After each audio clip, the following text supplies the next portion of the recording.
రేవంత్ రెడ్డి మార్పు రావాలి, కాంగ్రెస్ పార్టీ రావాలని అనుకోరు. మీరు కూడా సరే కేసీఆర్ పోవాలని చెప్పి కాంగ్రెస్ పార్టీకి ఓటేసారు. ఎందుకు మీ గురించి ఆయన ఆలోచిస్తలేడు? ఓటేసిన పాపానికి చెప్పు దెబ్బ కొట్టింది మన రేవంత్ రెడ్డి.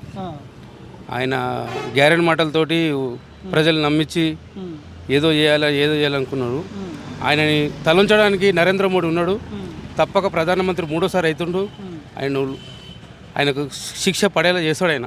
ఇప్పుడు మోదీ ప్రధానమంత్రి అయితే మీకేమైనా మేలు జరుగుతుంది? ఆటో కార్మికులు మేలు జరుగుతుందన్నా.